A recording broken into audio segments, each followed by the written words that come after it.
All right. Hello, everyone. Welcome to Cartoon Network Studios Career Spotlight Series, where we dive deeper into the various jobs that make up a TV animation studio. This is the Production Management for TV Animation panel. This panel, we are talking to two of our production managers to discuss what production is and learn more about their careers and how it all works at Cartoon Network Studios. So my name is Jessie Joanno. I'm part of the talent development team here at Cartoon Network. I'll be moderating this panel along with my team. So if you have any questions for our panelists, please click on the Q&A button below and write them in so we're going to try and answer some of those questions in the later half of this webinar. So without further ado, Rochelle and Ash, thank you so much for being here today, taking some time from your super busy schedules. Let's just start it off. Tell us a little bit about your backgrounds and introduce yourselves. Hi, well, thank you for having us, Jessie. I'm Rochelle Perry. I am the production manager on the Fungies. And I've been in the industry since 2006, so for a while. Yeah, I don't know how much you want me to talk about everything right now, but. Yeah. Well, Ash.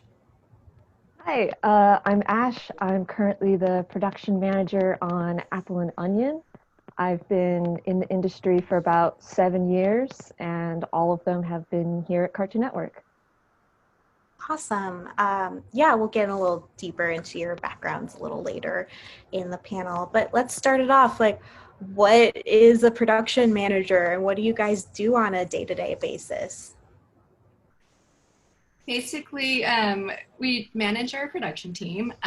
We manage the day-to-day schedule, and we work closely with the producer to make sure deadlines are hit and bring up any little issues that need dealt with. We help to train the PAs and PCs and basically just make sure that deadlines are hit, and that we work closely with the creative team too, to see if they need anything. So we're a big major support for them. Ashleigh, I don't know if you want to add anything. Yeah, we're a lot of tracking deadlines and a lot of communication just between all of our artists, the rest of production. People tend to send us a lot of individual messages, a lot of group messages. We just try to keep track of everyone and make sure people can focus on what their jobs are so they don't have to look at the bigger picture. We try to deal with that for them. How would you guys describe what production is for TV animation? Yeah, I mean, at Cartoon Network, I would say we're dealing with basically everything from pre-production all the way through delivery and post. So I can just run through the basics, stages and stuff with Ash. Because the thing is, production varies depending on the project, depending on the studio. But it does start with writing an idea, of course. And you go into boards and records and animatics. You have timers and designers, and you ship all these materials overseas. And so that's a pre-production stage, and that's about a 7 to 9 month process roughly. And then the production stage is roughly again, it depends on the project, but it's 3 to 5 months roughly, and that's the actual animation. And we use studios overseas, in Korea. There's other studios. For us, it's Korea. There's other studios in Japan, Philippines, Canada, India, all over the place. And then they send us a work print, and we look those over and we give retakes. And so the overseas studios, they revise basically based on our notes. And then we do composing and so this is all the post process, composing and sound, and then picture editing. Ash, I don't know if you want to get more into any of this. Yeah, that's pretty much the basis, I think, of every TV crew. there's always going to be a little bit of leeway, and everyone's allocation of certain weeks are going to be different depending on the project. For instance, Apple and Onion is a flash show. We don't use timers because we can give our animatics directly to our non-overseas studio who's actually in Canada. So we have time allocated for other things, like more on the post-production side. But generally, we do have about the same amount of artists and the same amount of people we oversee and try to help. Cool. Well, thank you guys. Can you guys talk about what roles are within the production team, and like kind of what's the entry point, what's the highest level? Want me to go first this time? Yeah, go ahead. So at Cartoon Network, I think obviously internship is probably considered entry point, and we adore interns. We always try to include you in everything. We get them from all sorts and all kinds. We then generally move up to production assistants, and at Cartoon Network we also have digital production assistants. They help with anything that the coordinator might need. Some of them only focus on, say, recording. They help with animatic prelims, breaking down the boards with us, conforming boards. And they basically help coordinators, I feel, most of all, and will help initially with some of the art inquiries from inside the team. Production coordinators help deal with tracking a lot of the design work, a lot of the pre-production, and they help see through post-production too. Depending on the crew or the project, coordinators can be divided up into only pre-production and only post-production, or sometimes they're what we consider even and odd episodes. So they're given something to see all the way through, from tracking designs, sending to the shipments, and handling any inquiries from overseas. So coordinators, I think, have a bit more liaison work with people within and outside the studio. And they also employ the help of our PAs, and they talk up to production managers and the line producers to make sure that if anything doesn't actually fall through the cracks, we can help resolve it. Production managers, me, Rochelle, all of our lovelies, we help with schedules, with calendars, with a lot of the nitpicky notes that we send and receive, say, from network, standards and practices, legal. We jump in on anything that people need us to sort of be the moral support or backbone to. So we don't necessarily have final say on things, but we can help back you up, and we're there to sort of be your cheerleader, but also to make sure that you don't get in trouble for something, because we generally have an idea of the overall schedule, and we can help make decisions for that. Above us is the line producer, who is a great help and the top of the team leaders. And they get to deal with all of the fun numbers. So cost reports, helping with whoever might be hired, whoever might be freelanced, and how we allocate final say on time and sort of monetary placement throughout the entire production. Yeah, Cool. I'd agree with that. I will say, again, at Cartoon Network, it's a little different when it comes to like PAs, because when I was at other studios, PAs didn't really have to deal with records and stuff. But at Cartoon Network, a lot of the PA work is dealing with records, at least my experience at Cartoon Network. Along with what like Ashley said, like just basically, you know, assisting and helping the coordinators with whatever they need, the managers as well.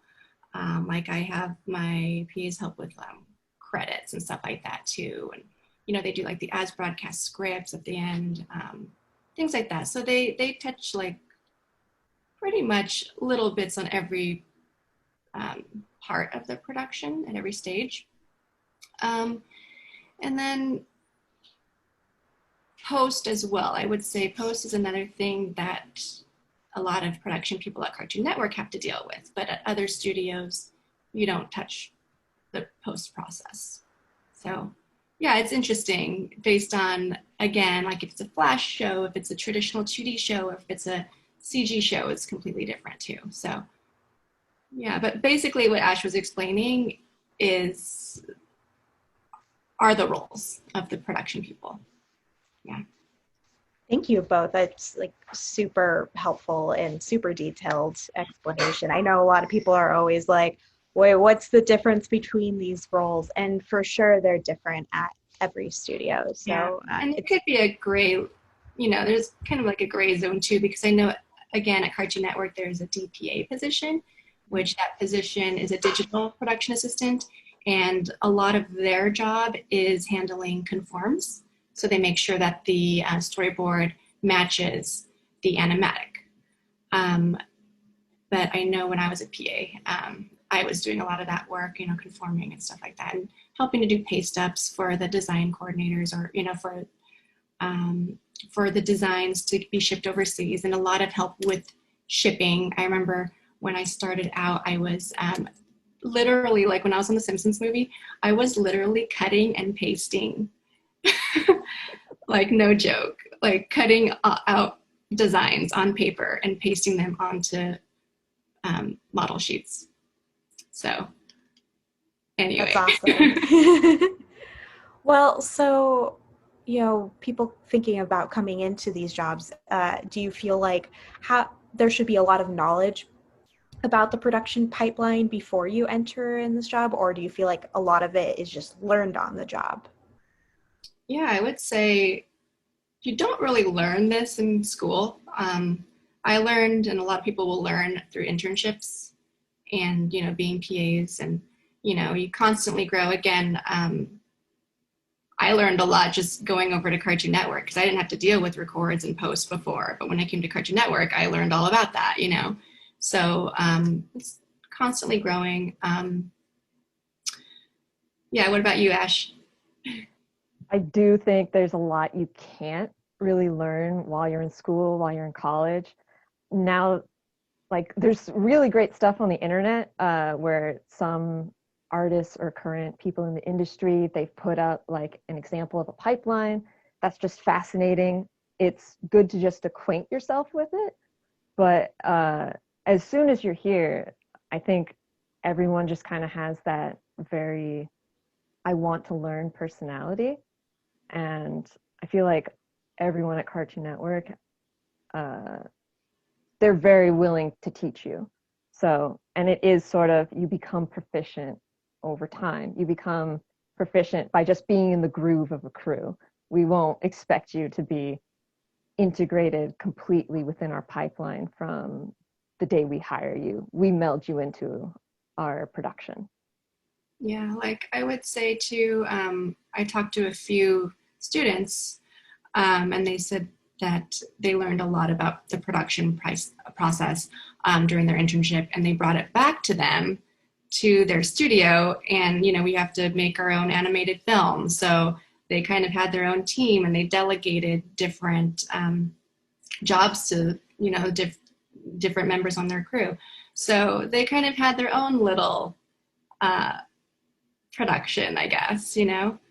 Back in my day, I had to do everything myself, like with help from a few friends. But it was nice to hear these interns actually like bringing that back, to and like making it work for them. So yeah, I think it's useful. It's great. All of us were interns at some point, huh? Yep. Yeah, it's a good start. Do you guys feel like a deeper understanding of all of like the other roles on the show, not just production, but artists wise, having a deep understanding of those jobs, does it help you do your job better? I feel yes, just because I've seen it go both ways between all of our artists and with production, because it's just sort of this empathy. They're doing their hardest to make a really nice product.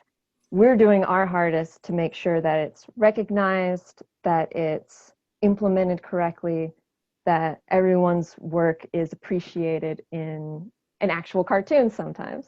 It's wild to think about that, like, yeah, in a year we make an episode of a cartoon. On paper, that's kind of really, it's really out there because there's so many moving parts and there's so many things.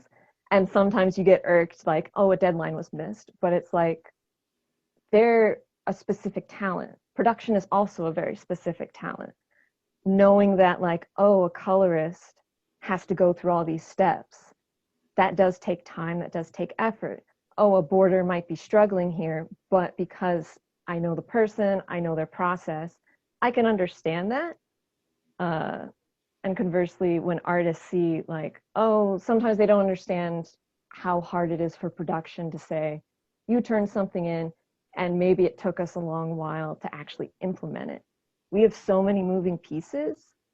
It just makes, I think, for a nicer atmosphere and a nicer working relationship when you can at least vaguely understand everybody's role in a crew.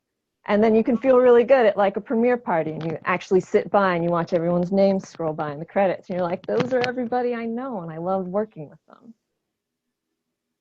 Yeah, I think there is definitely like a mutual respect for each other when you do understand each other's roles. And, you know, production is there to support the creative team. And we do know, like, you know, one painting can take you months if you wanted to have months on it, you know. And I know a lot of artists are very, like, much perfectionists, but sometimes we're like, it looks great and it's approved, so let's move on to the next piece. So, you know, that's just something to be aware of. So it plays on both parties. Like, the artists need to understand that there is a schedule, and the production people need to understand, yeah, you know, like, to design something or to create or to make a storyboard, it does take time, you know, like, sometimes it's a hard line between quality and quantity. So, you know, that's kind of like where production comes in to help just organize and, you know, just get the artist to be more like, okay, I can do this, and I'm not going to be a perfectionist, you know, because I do have artist friends that are like that. They're like, oh, I want to spend more time on this, but we just can't. I'm sorry. Well, can you guys talk a little bit more about your backgrounds and how you first got into production and how you got to where you are? Yeah. So I started, like I said, back in 2006. I started on the Simpsons movie. I was there. It was weird. I was there as a freelance PA, and I was like, what's freelance? I guess you just don't get all the benefits. Like, you don't get 401k, you don't get the healthcare. Like, so I was like, okay, well, I need something a little more stable. So I'm going to continue to look. And that was, if you guys know anyone that's worked on that movie, it was really crazy. It's like a long episode of The Simpsons, but it it was about a year long. And anyway, yeah, there's a lot of overtime. Let's just say that. So I was looking for something else. I went over to Nickelodeon, and I was a research assistant there for a bit. And I had interned there, actually, the year before. So they knew me there, which was great. But I became a research assistant on a preschool show. And then after that ended, I worked my way up to being a PA, and then I was, like, interested in art. So I actually took some tests, and the creator actually liked me and was like, yeah, I really like your test. So you can do some freelance. So I did some freelance background painting for a bit.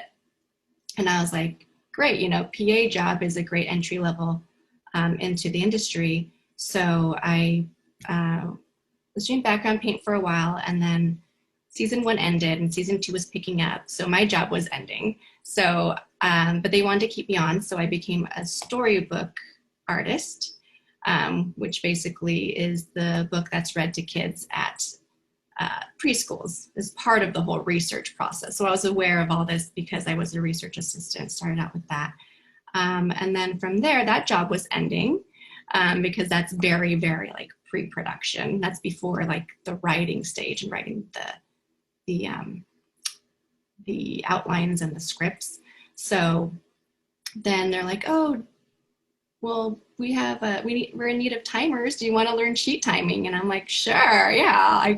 I remember getting these in college and I had no idea how to read these things. So sure, I'd love to learn. So I learned sheet timing for a bit, and then, so that was for season 2. And then of course, the job ended, and there was the big real estate crash in 2008. So they were doing a lot of layoffs in the industry, and we happened to be victims of this whole layoff.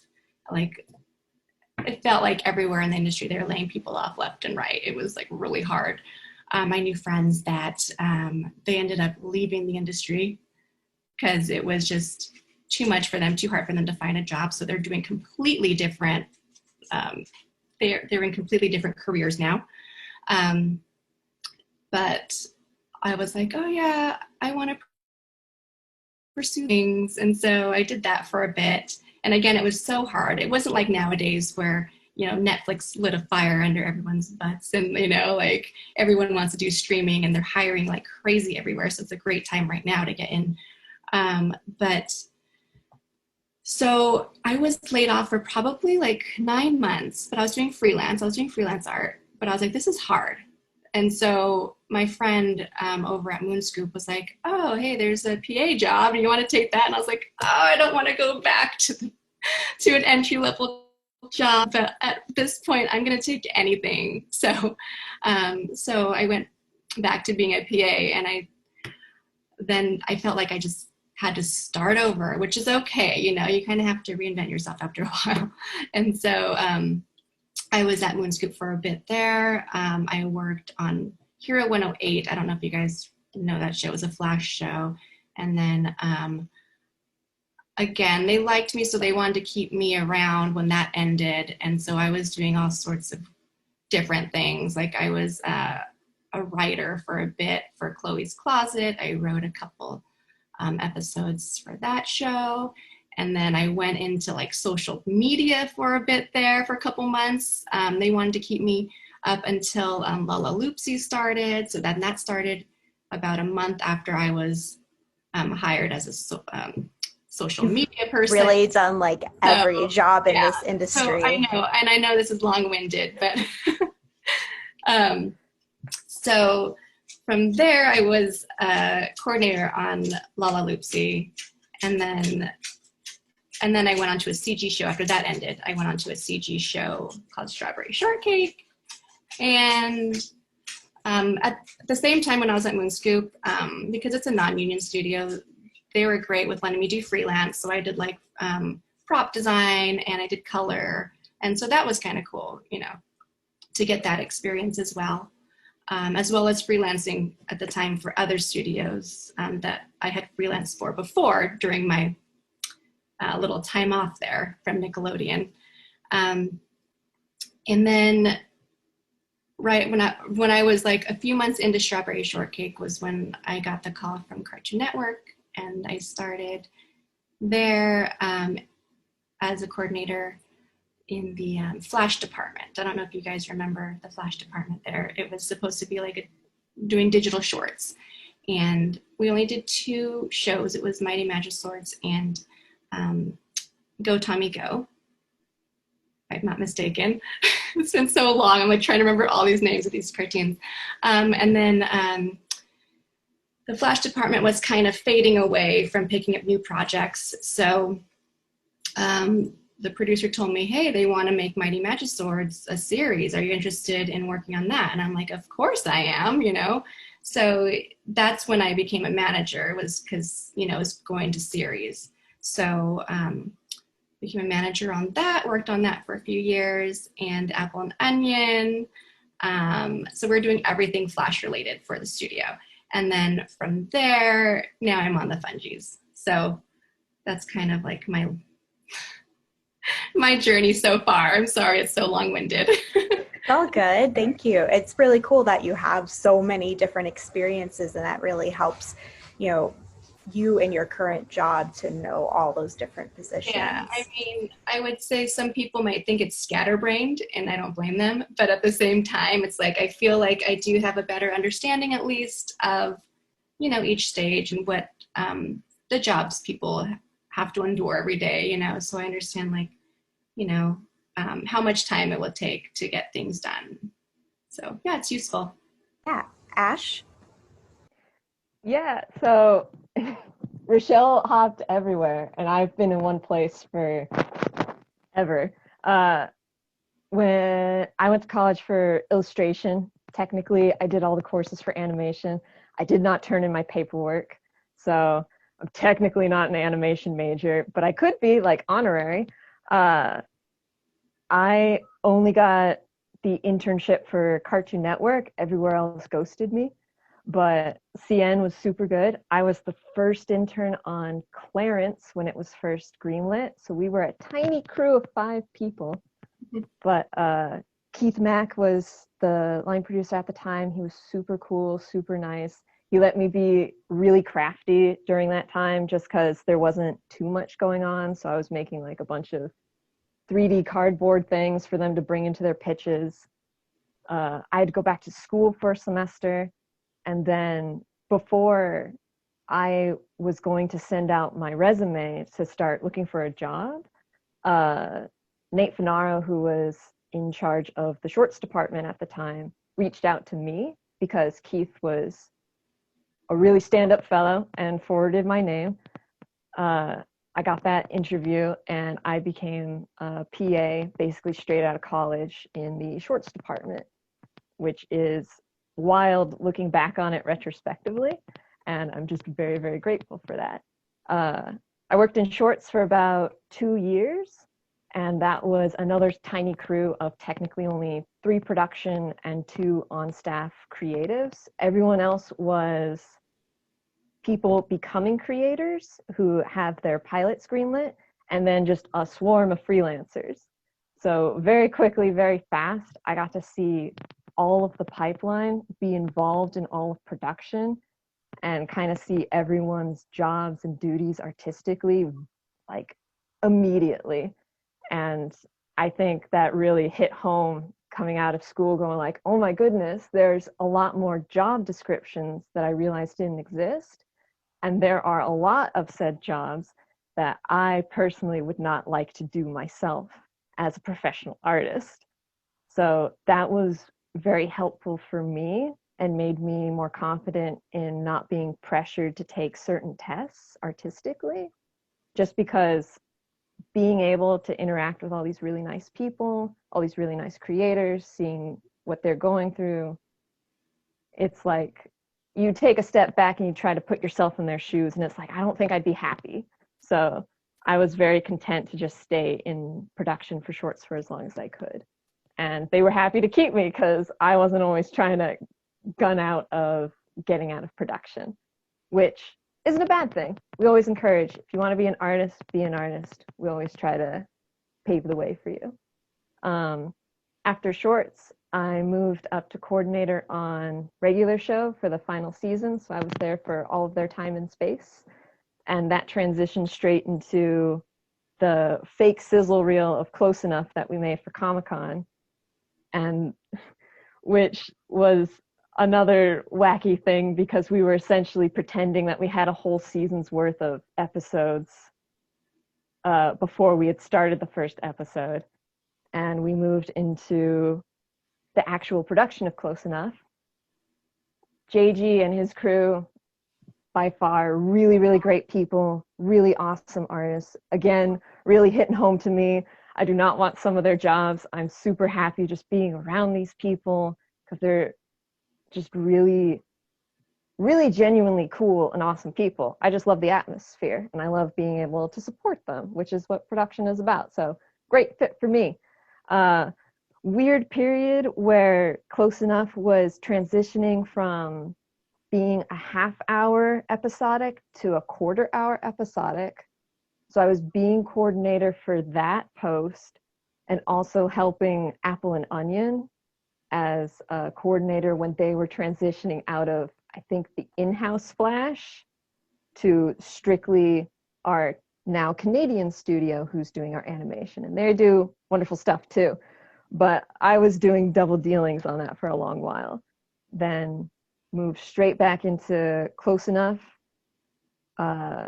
probably around the time when we knew that HBOMax was going to become a thing, and we were locked into just being a quarter hour again.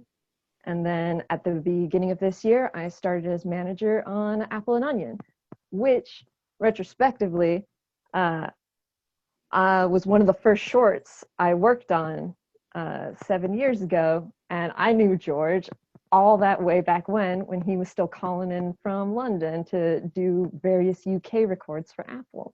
So it's all come full circle for me. Yeah, and it's funny too, because when I was in the Flash department working on the Apple and Onion pilot, I was working with Ash. So it's really cool that we have 7-year-old emails. We got to work together. And when being in the Flash department, I learned what it's like to be the overseas studio. So that was a good experience for me too. Thank be you, nice guys. to the overseas studios. That's what I learned. Absolutely. Do you guys feel like it is necessary to have a degree to have a production job, and what do people study in school to get into these jobs? Well, I would say it's not necessary. And I'm sorry, I didn't talk about my background, my educational background. I went to Woodbury University and studied animation there. So, well, of course, it doesn't hurt to have a degree in animation or illustration or film, even like business and communications. Like, it's certainly helpful. I would say probably one of the most helpful reasons of being an animation major is, especially at my school at Woodbury, they forced us basically to get an internship. In order to graduate, you need to have an internship. So that was a great way to network and meet people and to show the studio what you can do, So yeah, while it's not necessary, I think it doesn't hurt. Are there any programs that should be learned before you get into production? Nothing aside from just knowing some of the art programs, because again, that's sort of empathy. I respect your position, like generic Photoshop, maybe Illustrator, maybe Premiere, and even at that, just very basic. So if you are production, you can jump in a file and help tweak something or just check something. It's certainly helpful. We certainly don't ask our production people to do anything wild or major with those programs. It just helps that you have the technical knowledge of like Storyboard Pro, if you have access to that sort of things. Other file management programs like I think FileMaker or Shotgun or something like that. I'm not even sure if you can practice those sorts of things before you get into the industry. And I'm pretty sure some of those like Shotgun specifically, you need to wait because sometimes the IT has to amp it up to be specific for your crew. I think you just need to come in with a good attitude and willing to learn. Yeah, I would say for FileMaker Pro as well, I don't think you can get your hands on that. And even if you did, it really varies from project to project. Like at Nickelodeon, we had, and even at Cartoon Network too, we have the IT guys set up a specific FileMaker Pro just for your crew. And you can cater it to however you want. It's all customizable, basically. So yeah, a lot of it's on the job. Like I wish I knew a little bit more Excel, but again, that's something you learn on the job. Excel is very useful if you want to be a producer though, because they deal with a lot of the budgets and finance and stuff. So, but it's something we're still learning. Oh, and like the schedules too are done in Excel. But again, that's stuff you can learn on the job. But like Ash said, it certainly doesn't hurt, especially like if you know Photoshop and Storyboard Pro. Thanks, guys. So, what do you guys look for when you see interns and PAs applying? Is there anything, any skills, anything you're looking for in the resume or cover letter? Um, I would say I like to see their enthusiasm come through, and I want to see that they actually really want to be there, not that they're just there because they want to be a creator. Like, I mean, that's a great ambition to have, but it's also nice that they want to learn production, you know? Um, Aside from that, of course, it's like we always ask like they be attentive to detail and organized and all that stuff that you see on these job qualifications and job responsibilities. What about you, Ash? I personally love clubs, whether you're a member, if you're an officer, uh, even cooler. I love seeing hobbies. I like knowing that if you say want to become a creative, using production as a jumping off point, which I know a lot of people tend to try and become PAs to do. It's not that you love, say, like animation for animation's sake. You have something aside from your job that you can contribute to a story or you can contribute to the personality of the crew. Because sometimes we get a lot of resumes that look very, very similar and they're all very, very good.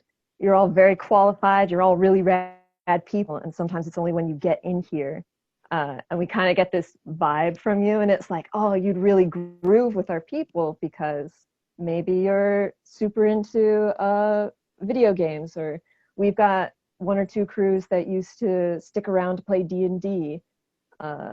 Sometimes it is this sort of like, do you jive with us, which we can't really tell until the end of it.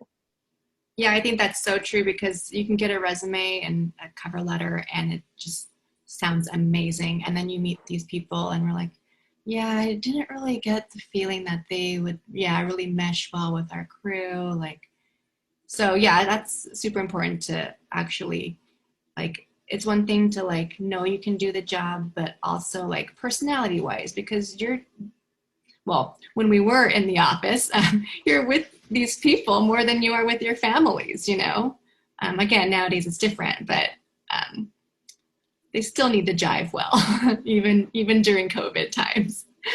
Do you guys have any advice for someone that is just getting into an internship or a PA job entering the industry the first time? I guess, honestly, be yourself. You'll be happy. You'll certainly be happier being yourself. We're very open to all sorts. And you will find, I think everyone finds friends as long as you are your personality. Uh, and it just gets so hard. Production, art, the industry, it can be so stressful sometimes. And we will always accommodate your questions. We will always accommodate people who want to learn and try and move forward. So, I mean, hopefully A&O isn't listening too hard right now. I'm not scared to say close enough. My prod squad on that, they were in fact my best and favoriteest family. I met my very best friend Sartep on regular show. She was my co-coordinator for years. She's still my best friend, and like that just carries. And there's many times at CN where I've got through a stressful situation just because of the people, because I was a dork and they were a dork and we all meshed together in this great friendship. So, I mean, don't come into an internship or a PA and just try to be like the stellar worker and that's your only thing. Like, we've got plenty of people who could honestly do this job very, very well. But we want you to be you because then we want to keep you because you're a cool person. Yeah, and I always say like you got to do a really good job where you're at because that will lead you to your next job. basically all the jobs I've gotten in the industry are through people that I know. So, I mean, it's true, like networking works wonders. um, but yeah, and you want to be, like Ash was saying, like, if you have a good crew and if people have your back, they will recommend you. And I will also say, I love working on the Fungies, just to say. We have a great crew too. Honestly, I have the best production staff right now. Makes working from home so smooth. I love it. So thank you, team. Speaking of networking, do you have any tips on that, especially for people that are watching that might be trying to transition into this career? They might not be able to get an internship at this point. Um, for me, I actually wrote a paper about networking back in college. But I remember during my first few years in the industry, I was like a social butterfly, like crazy. I would plan my own networking parties actually. So I would basically tell my coworkers, hey, I want to throw a party, like, or, get together. Let's meet here at like Yard House or something, or Barney's Beanery, and bring all your friends too. So yeah, we'd all just invite everyone we know, and it would just be really fun, meet new people, see where people are at in the industry, see who's hiring. I'd also go back in the day when they let us to the Animation Guild's holiday parties. Have you guys been to those? Yes, they're fun. Yeah, they're so fun. I miss them. And now I think you have to be an actual like union, yeah, a union worker to be able to go, unfortunately. Unless you go as someone's guest. But anyway, I went to my first one back in college, and that was a great place too, to just meet people and see what was going on in the industry. It's important to just also keep up with your peers and see what's going on at other studios, keep in touch with old coworkers and former classmates, there's a lot to be said for, again, being kind to one another and letting people know, hey, there's a job opening, and you're really great to work with. Let's, we want to try this out. So I've helped a lot of my friends get jobs. They've helped me get jobs. So, it's just mutually beneficial. I want to get into the Q&A because we've gotten so much good information out of this panel that I want to be sure we're answering some of the questions that we got in here. So we have, let's see, someone asked if it is a requirement to be multilingual since you guys are working with overseas companies. Is that a requirement in production? No. They have, usually they have translators on their end. They all speak English very well, or, they're the ones I would say on that side, they need to be more multilingual. But with us here, no, it's not a requirement. When do you feel a coordinator is ready to move up to PM? Honestly, when there's a position open. The thing is, there's only a finite amount of crews.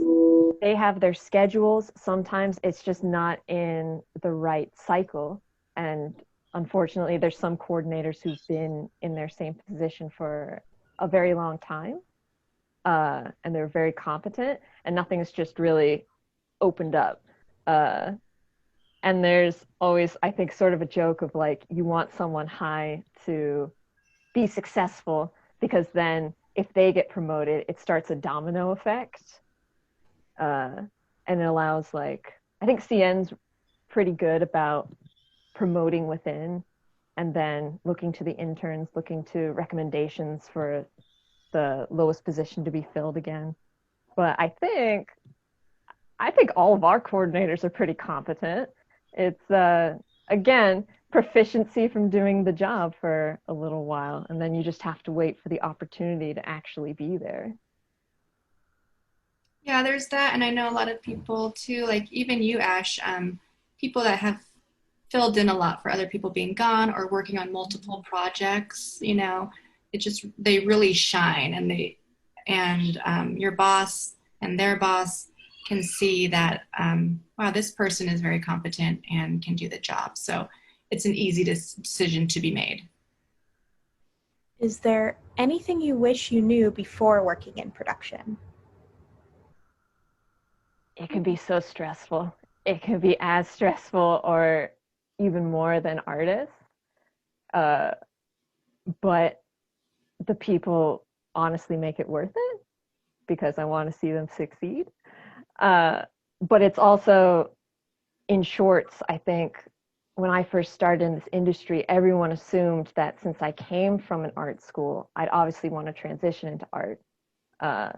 For me personally, I feel way more confident in saying, absolutely not, thank you very much, but I appreciate the insight and the go ahead, might I recommend a different friend for you?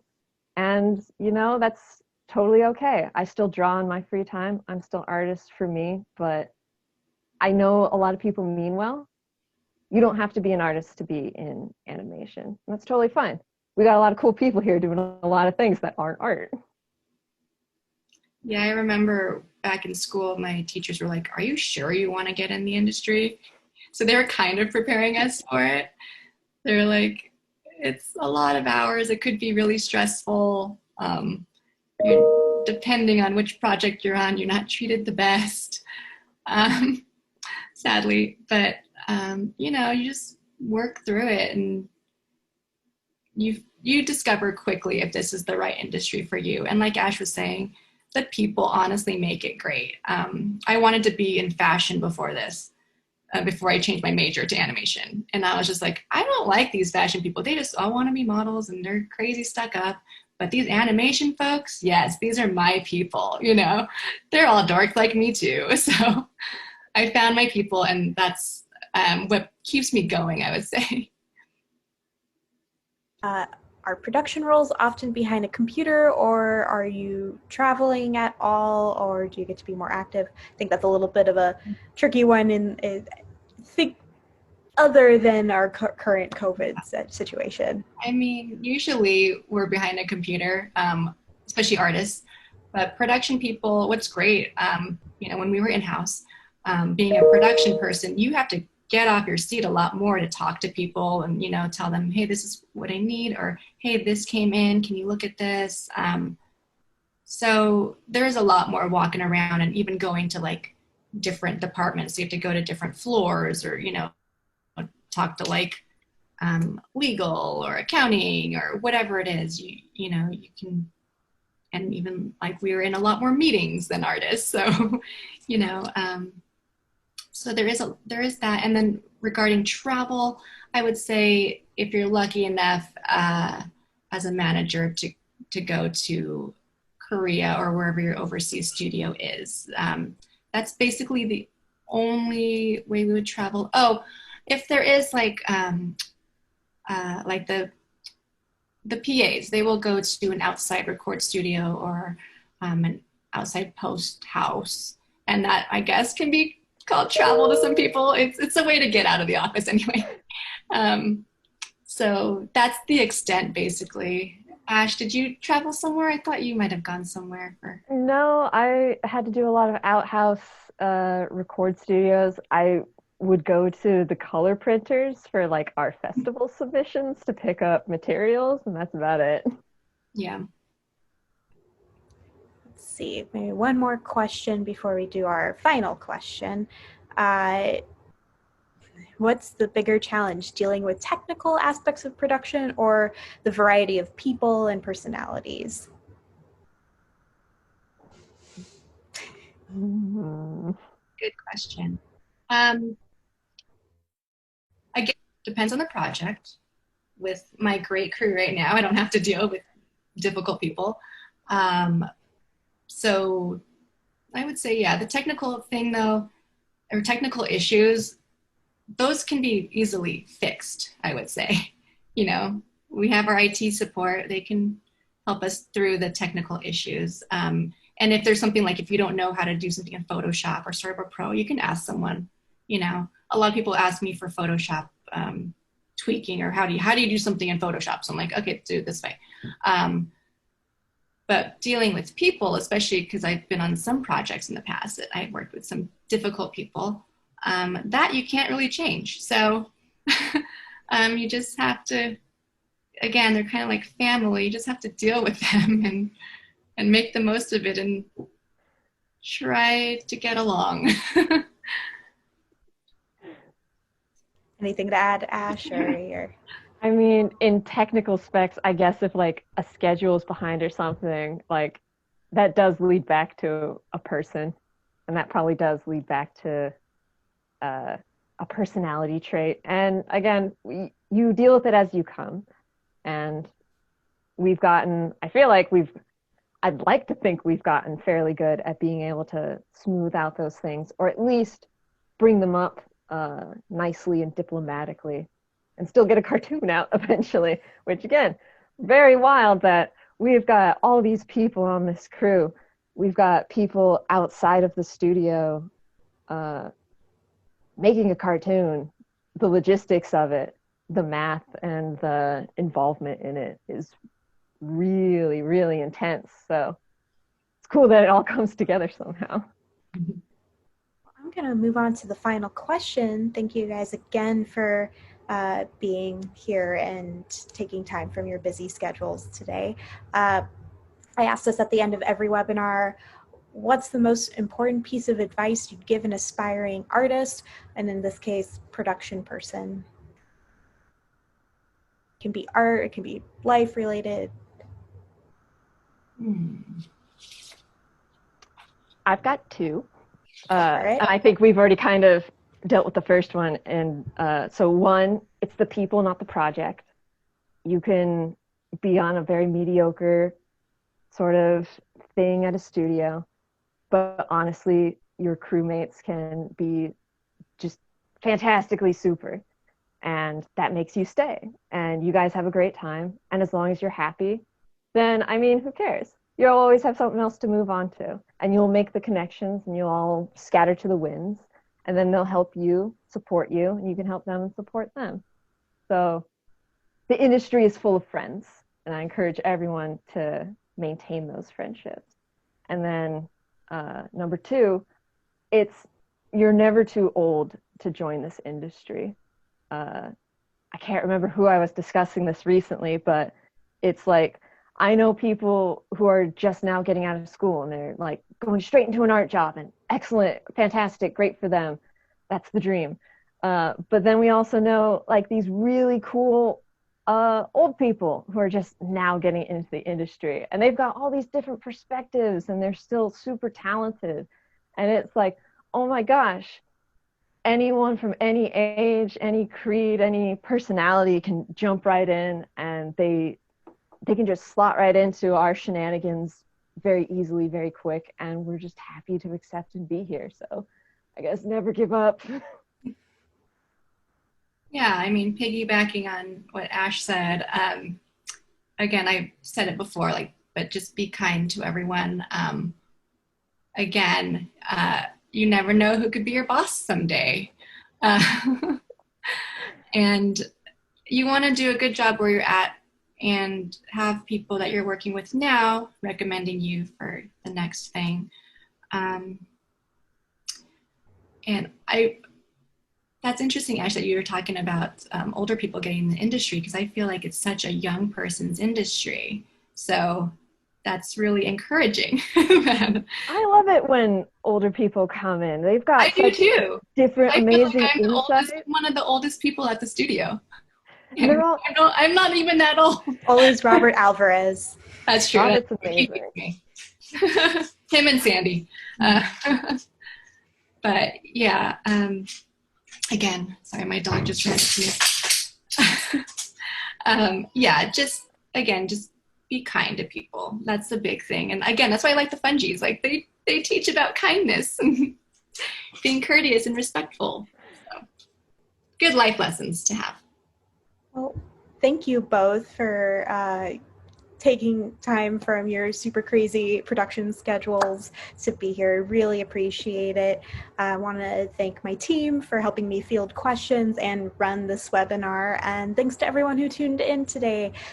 For future panels and more information about Cartoon Network Studios recruiting, please check out our website, cartoonnetworkstudios.com, and also our Twitter and Instagram pages, CNS_recruiting. That's like Cartoon Network Studios recruiting.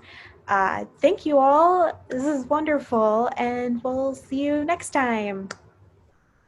Yay! Yay!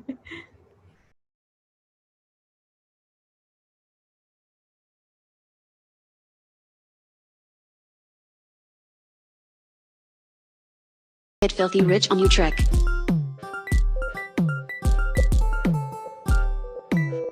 I'm going to get filthy rich on Utrecht.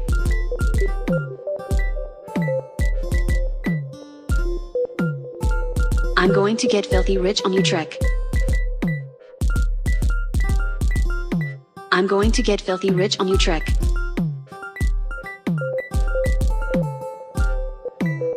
I'm going to get filthy rich on Utrecht.